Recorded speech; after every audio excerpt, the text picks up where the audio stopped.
Lo mataron frente a todos. Pero el arma más peligrosa no fue la bala, fue la mentira que vino después. Un hombre fue eliminado a plena luz del día, frente a cientos de testigos. Una ejecución pública, precisa, irrepetible. Pero el verdadero crimen no fue su asesinato, fue la historia que nos obligaron a creer. La versión oficial que lo convirtió en una estadística, en una casualidad, en un acto de locura solitaria. Lo que realmente pasó comenzó mucho antes del disparo. El blanco, un presidente incómodo. John Fitzgerald Kennedy era joven, carismático, amado por millones, pero también era peligroso para los que se movían en las sombras, porque Kennedy no obedecía. Después del fracaso de la invasión a Bahía de Cochinos en 1961, una operación secreta organizada por la CIA para derrocar a Fidel Castro, Kennedy quedó expuesto. No solo canceló la cobertura aérea que la agencia pedía, también se negó a aceptar la culpa por el desastre. Y luego lo dijo públicamente, en voz alta, en cámara: quiero romper a la CIA en 1000 pedazos y esparcirlos al viento.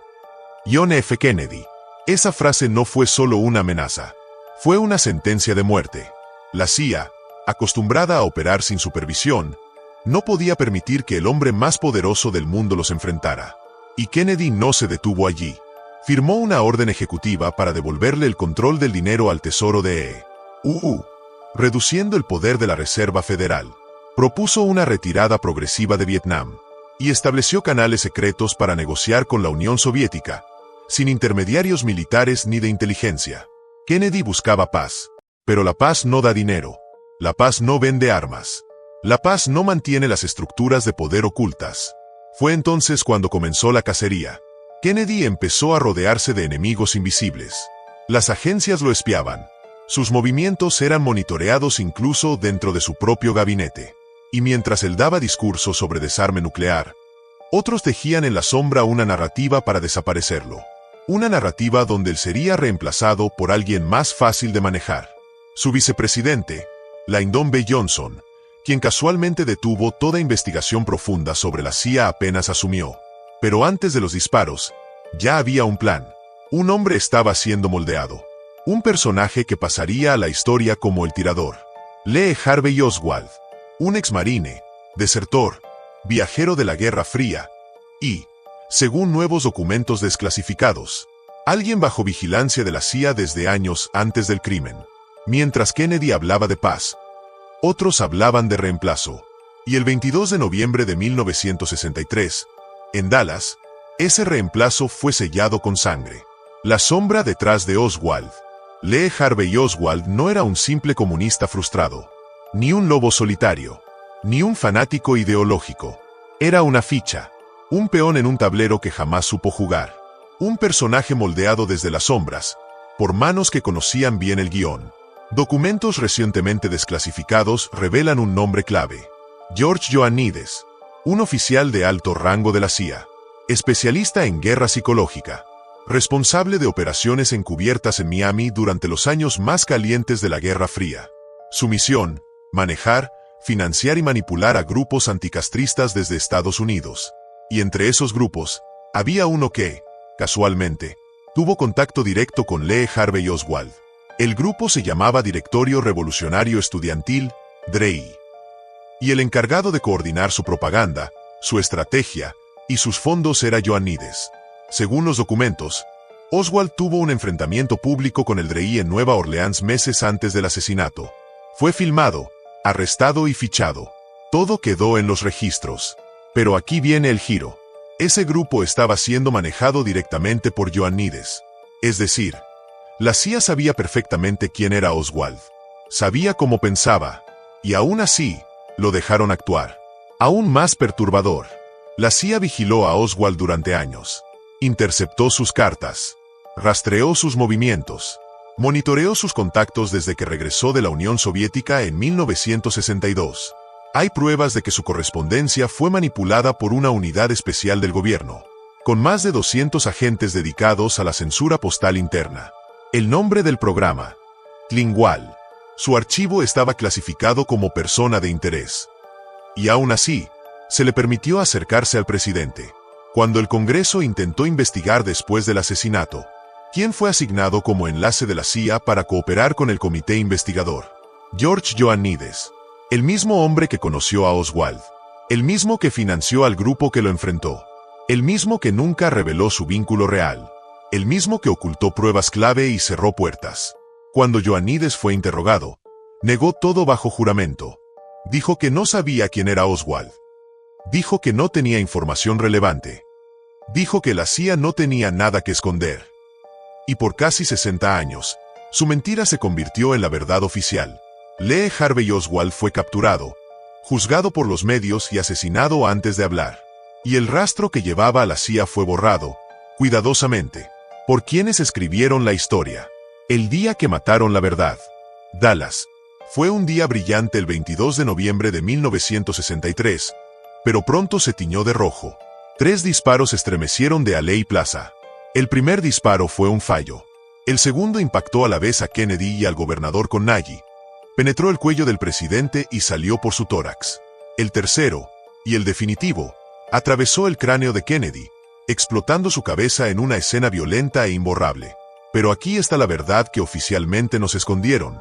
Una bala prácticamente intacta fue hallada intacta en una camilla en Parkland Hospital, sin deformaciones significativas. Esta bala no se ajusta a la teoría oficial de la bala mágica que se supone atravesó a ambos hombres. Paul Landes revela la evidencia que enterraron. Paul Landes, agente del Secret Service, tenía 28 años y estaba asignado a proteger a Jacqueline Kennedy ese día. Tras los disparos, entró al interior del hospital y colocó él mismo la bala intacta sobre la camilla donde descansaba el cuerpo de Kennedy, esperando que los médicos la preservaran adecuadamente. Landes recuerda haber visto claramente la bala en el asiento trasero del coche, detrás del lugar donde estaba Kennedy. La cámara del caos y la conmoción reinante lo empujaron a actuar. Temía que alguien la tomara como souvenir. Nunca fue entrevistado por la Comisión Warren. Solo escribió notas breves iniciales, quizá incompletas por el SOC. Porque esta evidencia cambia todo. La teoría central del informe oficial, la bala mágica, exige que un solo proyectil penetrara la espalda de Kennedy, saliera por su garganta, luego impactara a Connaught, causándole múltiples heridas y terminara en la camilla.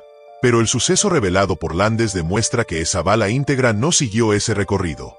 Había sido extraída del asiento, no del cuerpo de Connaught. Esta evidencia derrumba el argumento principal del informe. Si la bala fue tomada intacta del coche, no pudo causar las lesiones descritas, y por tanto no hubo un solo disparador aislado. ¿Qué sugiere esta bomba informativa? Que hubo al menos otro tirador o más impactos fuera del rifle de Oswald, ya que no hay tiempo ni lógica física para que una sola bala cumpla ese recorrido tan extraño. Que la investigación oficial se montó sobre una mentira cuidadosamente planificada. Ocultaron pruebas, ignoraron al testigo y priorizaron una narrativa para terminar rápido. Que el trauma y el miedo impidieron a testigos como Landes hablar antes. Solo se atrevió 60 años después a exponer lo que sabía y confirmó que la verdad fue enterrada con la bala. ¿Qué nos quieren ocultar? La existencia de esta bala intacta no figura en el informe oficial ni se enseñó en las escuelas. Esa bala no fue ingresada por la vía oficial, sino por un testigo que duda de que haya sido conservada adecuadamente. La Comisión Warren nunca entrevistó a Landes, ni revisó ese fragmento crítico que habría cambiado su teoría. Desde 1963 hasta 2023, se mantuvo en silencio total. Solo su testimonio pudo derribar décadas de mentiras. En resumen, 3 disparos, un presidente muerto, una verdad radical, la bala íntegra no encajaba, un testigo clave que fue ignorado por miedo, y una mentira encubierta que reemplazó la realidad. Todo lo que te enseñaron como historia fue una historia manipulada. El testigo eliminado. 2 días después de la muerte de Kennedy, el presunto autor fue detenido públicamente. Pero lo que sucedió en ese instante cambió para siempre nuestro acceso a la verdad. La ejecución en vivo. El 24 de noviembre de 1963, en una transmisión en vivo sin precedentes, Jack Ruby, dueño de un club nocturno con probados vínculos con la mafia y reportes de conexiones con la CIA, se acercó a Lee Harvey Oswald en la estación de policía. Ruby levantó su pistola y disparó de forma certera, matándolo en cuestión de segundos, frente a cámaras y testigos. Oficialmente justificó el acto como un impulso, un deseo visceral de venganza por el pueblo, la confesión que quisieron ocultar. Años después, Ruby confesó algo escalofriante. Hay una organización detrás de todo esto, y me van a eliminar. Era una confesión en voz baja, pero fue clara. Él no disparó solo, y sabía demasiado. Los investigadores la ignoraron. Su declaración no llegó a los medios. Su intento de mostrar que fue presionado por una red de poder fue borrado. Gary Underhill, el mensajero silenciado. Gary Underhill, también llamado John Garrett Underhill Jr., exoficial militar y agente de inteligencia, declaró en secreto a sus allegados que el asesinato de Kennedy fue perpetrado por una facción interna de la CIA, integrada por agentes dedicados al narcotráfico y al tráfico de armas, con ayuda de la mafia. Kennedy estaba a punto de exponerlos. Iban a ensuciar todavía más al país, le dijo a su amiga Charlene Fitzsimmons. Días después, el 8 de mayo de 1964, apareció muerto en su cama. La autopsia indicó suicidio por disparo detrás de la oreja izquierda, cuando él era diestro. Nadie investigó más. Una limpieza de conciencia y de pruebas. La Comisión Warren y los medios aceptaron la versión del tirador solitario. Pero hubo una limpieza sistemática. No se investigó la mafia ni los vínculos de Ruby. No se cuestionó el testimonio clave de Gary Underhill. No se reveló que la CIA sí tenía operativos involucrados en tráfico y asesinatos políticos. ¿Por qué eliminaron a estos testigos? Porque representaban la amenaza más grande para la versión oficial. Ruby sabía que Oswald no actuó solo. Underhill denunciaba el complot interno en la CIA. Ambos desaparecieron, y con ellos, la verdad, el silencio impuesto. Desde ese momento, se plantó una idea poderosa. Quien se desviara de la historia oficial, corría peligro. Porque la CIA no persiguió a Claude. Porque no convenía. Porque Ruby fue detenido, pero nunca interrogado a fondo. Porque sus palabras podían desencadenar una cadena de revelaciones. En resumen, Jack Ruby ejecutó a Oswald en vivo, alegando venganza, pero dejó entrever una organización oculta detrás de todo. Gary Underhill, agente militar / inteligencia, afirmó que miembros de la CIA y la mafia habían asesinado a Kennedy. Ambos fueron eliminados. Uno públicamente, otro silenciado en un dormitorio. La Comisión Warren lo tapeó todo. La verdad se perdió junto a ellos. La pared de mentiras. La Comisión Warren restringió deliberadamente lo que el mundo debía saber. Desecharon testimonios valiosos, ocultaron pistas cruciales y abrazaron la versión más conveniente. ***, Oswald insultó solo. Testigos ignorados. Ellen Walter, conserje en el depósito de libros, afirmó haber visto 2 hombres con rifles en una ventana del edificio, minutos antes del asesinato. Dijo que uno vestía camisa oscura, no blanca como Oswald, y estaba acompañado por otro. Nunca fue llamada a testificar. Jesse C. Price, trabajador en la estación cercana, declaró que escuchó disparos procedentes de la famosa Grassy Knoll y vio a un hombre huir hacia las vías férreas minutos después. Otro testigo sin citar en el informe final. Además, docenas de testigos describieron humo, pólvora, figuras extrañas en la colina, o huyendo del lugar, todos desechados por contradecir el guión previsto. Evidencia médica y forense ignorada. El doctor George Burkley, médico personal de Kennedy, firmó el certificado de muerte y recibió el cerebro del presidente.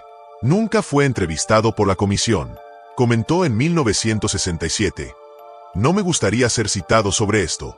La comisión se negó a realizar investigaciones forenses independientes, optando por confiar en el FBI, lo que limitó la objetividad del análisis. Guión preescrito para justificar la versión oficial. El fiscal del Departamento de Justicia, Nicholas Katzenbach, escribió en un memorando del 25 de noviembre de 1963. El público debe estar convencido de que Oswald fue el asesino y que actuó solo. Esto ocurrió 48 horas antes de que la comisión entregara su informe. En otras palabras, la conclusión ya estaba decidida de antemano. La versión oficial se imponía políticamente, no se construía con evidencia.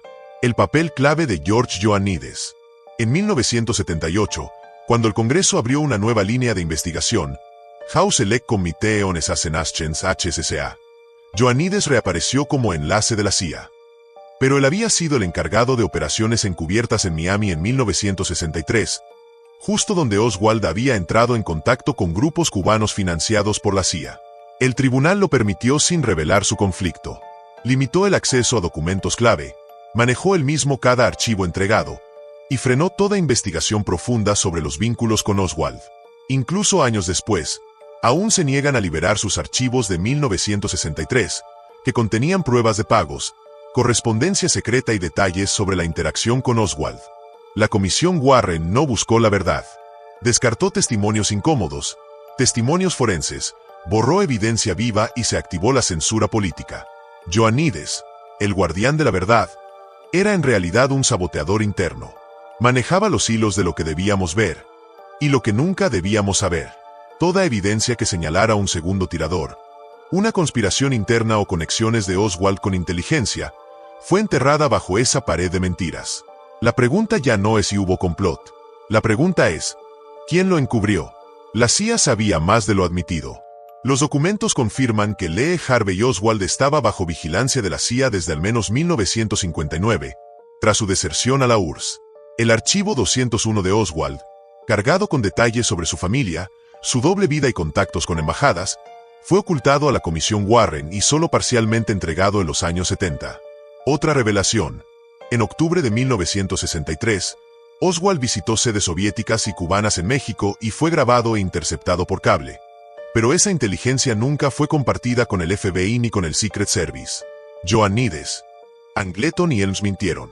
George Ioannides usó el alias Howard Mark Hebler, financió y dirigió grupos anticastristas, incluso cuando afirmó que no tenía relación alguna con esas actividades durante las investigaciones en los años 70.